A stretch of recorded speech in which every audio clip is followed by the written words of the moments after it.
2026 సంవత్సరంలోకి వచ్చేసాం. ఈ జనవరి నెలలో ఏ రాశుల వారికి ఎలా ఉండబోతుంది అంటారు? ఓకే, ఎప్పుడులాగే మనం ఫస్ట్ గోచారం మాట్లాడుకోవాలి. సో గోచార రీత్యానే మనం ఎప్పుడు రాశి ఫలితాలు అనేది చెప్పుకోవడం అనేది జరుగుతుంది. అంటే ఏంటి, గోచారం అంటే ప్లానెట్స్ తిరుగుతూనే ఉంటాయి. 12 రాశులు తిరుగుతాయి, 9 ప్లానెట్స్ మనకు తెలుసు. సో కొంతవరకు ఏంటంటే కొన్ని రాసుల వారికి బాగుంటుంది, కొన్ని రాసుల వారికి అంత బాగుండదు. సో జనరల్గా మాట్లాడుకోవాలి అంటే ఫస్ట్ మనం నేను ఎప్పుడైనా మాట్లాడే స్టార్టింగ్ ఏమో శని భగవాన్తో మొదలెడతాను. శని ప్రస్తుతం ఏంటంటే మీన రాశిలో ఉన్నారనమాట. సో ఆయన ఈ నెల అంతా ఇక్కడే ఉంటున్నారు, ఈ సంవత్సరం కూడా ఇక్కడే ఉంటున్నారు. అలాగే మనం చూసాము అంటే జూపిటర్, నెక్స్ట్ మనకి గురు మహారాజేమో మనకేమో ప్రస్తుతం జెమిని అంటే ఏంటి మిథునంలో ఉన్నారు, ఆయన రిట్రోగ్రేషన్లో ఉన్నారనమాట. ఈ నెల అంతా ఇక్కడే ఉంటారు. తర్వాత మనకి మోస్ట్ ఇంపార్టెంట్ మనం చెప్పుకోవాలి అంటే కనుక సూర్య భగవానుడు సంక్రమణ జరగబోతోంది. అది జనవరి 14కి ఎక్కడ మకరానికి. సో మకర సంక్రాంతి అనేది మనకి స్టార్ట్, అంటే సంక్రాంతి నుంచి మనకి స్టార్ట్ అయినప్పుడు ఉత్తరాయణం అనేది స్టార్ట్ అవుతుంది. సో ఇప్పుడు దీని తర్వాత మనకి ముహూర్తాలు ఉంటే మనకి తెలుసు, జనవరి ఎండ్ నుంచి ఫిబ్రవరి మనకి ఏప్రిల్ అంతవరకు మంచి ముహూర్తాలు ఉంటాయి, చాలా పెళ్ళిళ్ళు అవుతాయి, మంచి జరుగుతుంది, చాలా బాగుంటుంది అని చెప్పడం జరుగుతుంది. అదొకటి కాకుండా మనం నెక్స్ట్ మనం మాట్లాడవలసింది మార్స్ అంటే కుజుడేమో ప్రస్తుతం మనకి ధనుర్లో ఉన్నారు. మనం మాట్లాడుకున్నాం కూటమి జరుగుతోంది అని చెప్పేసి ధనుర్లో. సో ఆయన ఏంటంటే మనకి 16th జనవరికి ఏంటంటే మకరానికి మూవ్ అవుతున్నారనమాట. అలాగే నెక్స్ట్ మనం మాట్లాడుకోవాల్సింది శుక్రుడు కూడా మనకి ఏంటంటే మనకి ధనుస్లో ఉన్నారు. ధనుస్ నుంచి మనకి మకరానికి 13th జనవరి వెళ్తున్నారనమాట. మళ్ళీ నెక్స్ట్ మోస్ట్ ఇంపార్టెంట్ ప్లానెట్ మనకి బుద్ధి జ్ఞానం ఇచ్చేది మనకి బుధుడు.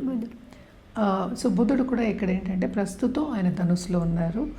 అంటే 17th జనవరికి ఏమో మకరానికి వెళ్తున్నారు అనమాట. మళ్ళీ ఏంటంటే మొత్తం కూటమి మనకి ఇక్కడ మకరంలో జరగబోతుంది అనమాట. నెక్స్ట్ మనం మాట్లాడుకోవాల్సింది రాహుకేతువులు.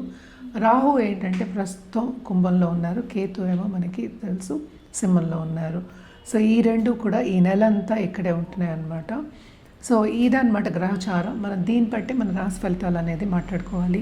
ఎప్పటికైనా సరే జనరల్గా మనం ఈ నెల ఏం చేయాలి అంటే కనుక తప్పక ఎవ్రీ డే సూర్యభగవాన్, ఎందుకంటే మేజర్ మూమెంట్ సూర్యుడు ఉంది.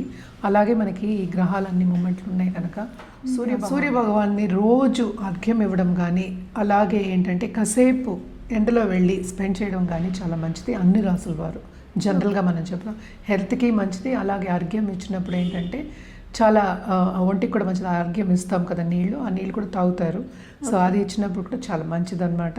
సో ఇది ఫస్ట్ సూర్యభగవానికి కంటిన్యూస్గా పూజ చేయొచ్చు. అలాగే నవగ్రహ చుట్టూ ప్రదక్షిణ చేయడం కానీ, నవగ్రహ పూజలు చేయడం కానీ చాలా మంచిది. మనకి తెలుసు సూర్యభగవానుడు జనరల్గా మనం ఎప్పుడు చెప్పేది సోలార్ సిస్టమ్కి మనం కింగ్ అని చెప్పుకుంటూ ఉంటాం, అంటే అధిపతి కింద నేను చెప్తాను. అన్నీ సూర్యుడి చుట్టూ తిరుగుతూ ఉంటాయని చెప్తూ ఉంటాం, మనకి తెలిసిందే. సో సూర్యుడిని కొలవడం అనేది ఈ నెల అంతా చాలా చాలా మంచిదన్నమాట. ఎవరైనా దేవి పూజలు చేస్తే తప్పక దేవి పూజలు చేయండి, చాలా చాలా మంచిది. అలాగే రుద్రాక్ష విషయానికి వస్తే కనుక తప్పక వీళ్ళ ఏకముఖి రుద్రాక్ష వాళ్ళు తీసుకుని ధరించడం అనేది చాలా మంచిది ఈ నెలలో ఎస్పెషలీ. అలాగే మనకి తెలుసు జనవరి కూడా first month of the year.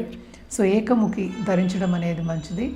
అలాగే ఏంటంటే ఎవరైనా నేను ఇందాక చెప్పినట్టు దేవి పూజలు చేస్తున్న వాళ్ళైతే తప్పక ఏ దేవి పూజలు చేస్తున్నా కూడా ఆపద్దు, కంటిన్యూ చేయండి. సో ఇవి జనరల్ రెమెడీస్. ఒక్కొక్క రాశి వారిగా మనం రెమెడీస్ అనేవి మాట్లాడుకోవడం అనేది జరుగుతుంది. సో ఎవరెవరికి ఏల్నాటి శని ఉందో ఇప్పుడు చూద్దాము. ఏల్నాటి శని ఉన్న వాళ్ళు ఏంటంటే మనకి మేషానికి, అలాగే మీనానికి, అలాగే కుంభానికి. సో కుంభానికి ఏంటంటే లాస్ట్ ఘట్టం, అంటే లాస్ట్ 2.5 years. అలాగే మీనానికి సెకండ్ ఘట్టం, ఇంకా ఏంటంటే ఇంకా 5 ఏళ్ళ లోపల ఉందన్నమాట. సో మేషానికి ఏంటంటే ఇప్పుడే స్టార్ట్ అయింది కనుక ఇంకా 6-7 years, ఆల్మోస్ట్ 7 years వరకు ఉంటుందన్నమాట. అలాగే మనం చూసామంటే జూపిటర్ గురు రిట్రోగ్రేషన్లో ఉన్నారు. సో కొంతవరకు కొన్ని రాశుల వారికి ఇబ్బందిగా ఉంటుంది. అలాగే ఏ రాశి వాళ్ళకి బాగుంది అనేది చూద్దాం. ఎప్పుడులాగే మనం చెప్పవలసిన వృషభ రాశి వాళ్ళకి, అలాగే ఏంటంటే మనం చూసామంటే కర్కాటక రాశి వాళ్ళకి, అదొకటి కాకుండా మనం చూసామంటే మనకి వృశ్చిక రాశి వాళ్ళకి, అలాగే ధనుర్ రాశి వాళ్ళకి కొంతవరకు బాగుందన్నమాట.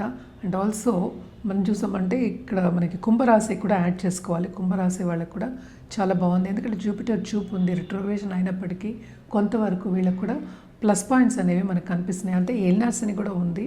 సో ఇవన్నీ కాకుండా కొన్ని ప్లస్ పాయింట్స్ అనేవి మనకు కనిపిస్తున్నాయి అన్నమాట. ఇది గ్రహచారం. సో నెక్స్ట్ మనం మాట్లాడుకోబోయేది ఇప్పుడు రాశి ఫలితాలు మాట్లాడుకుందాం. ఈ జనవరి నెలలో మిథున రాశి వారికి ఎలా ఉండబోతుంది అంటారు? మిథున రాశి వాళ్ళు కూడా చాలా అదృష్టవంతులనే చెప్పాలి. ఈ నెల వరకే మనం మాట్లాడుకునేది. కానీ ఏంటంటే మోస్ట్ ఇంపార్టెంట్ వీళ్ళకి కొన్ని ప్రాబ్లమ్స్ ఉన్నాయి. అంటే ఏంటి, అందుకనే మిశ్రమ ఫలితాలు మనం చెప్పడం జరుగుతోంది.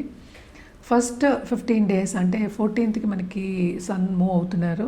సో 14th వరకు 7th హౌస్లో, సో పార్ట్నర్షిప్ బిజినెస్ కానీ చాలా బాగుంటుంది, విస్తరిస్తుంది. వాళ్ళు అనుకున్న గోల్ని సాధించే ఒక first half of this month ఉంటుందన్నమాట. అలాగే ఏంటంటే కొత్త బిజినెస్లు రావడం కానీ, కొత్త మనుషులు మనకి లైఫ్లో రావడం కానీ, వాళ్ళు హెల్ప్ చేయడం కానీ బిజినెస్కి జరిగే ఛాన్సెస్ మనకి ఎక్కువ కనిపిస్తున్నాయి అన్నమాట. అలాగే ఉత్సాహంగా ముందుకెళ్ళడం అనేది మనకి ఎక్కువ కనిపిస్తుంది. అంటే హెల్త్ రీత్యా కూడా అంత ప్రాబ్లమ్స్ అనేవి ఏమీ కనిపించట్లేదు. అలాగే 7th లార్డ్ అంటే మనకి జూపిటర్ అయ్యారు, గురువు అయ్యారు, కూడానే ఉన్నారు. అలాగే మనకి 10th లార్డ్ కూడా అయ్యారు ఆయన. సో కూడానే ఉన్నారు కనుక తప్పక కెరియర్ పాత్లో కొంతవరకు బాగానే ఉందన్నమాట. కానీ second half of this month మనం చూసాము అంటే మనకి సన్ కూడా మూవ్ అవుతున్నారు, మిగతా ప్లానెట్స్ అన్నీ కూడా మన మకరానికి 8లో మూవ్ అవుతున్నాయి. సో తప్పక కొంతవరకు వీళ్ళకి ఇబ్బంది అంటే ఫైనాన్షియల్ ఇబ్బందులు పడే chances second half of this month మనకి ఎక్కువ కనిపిస్తున్నాయి అన్నమాట. దాంతోపాటు కొంతవరకు హెల్త్ సెన్సిటివ్ అయ్యే ఛాన్సెస్ కూడా కనిపిస్తున్నాయి. ఏదైనప్పటికీను కొత్తగా ఏదైనా చేయాలి అంటే కన్నా first half of this month చేయడం అనేది మన వీళ్ళకి ఇచ్చే సూచన అన్నమాట.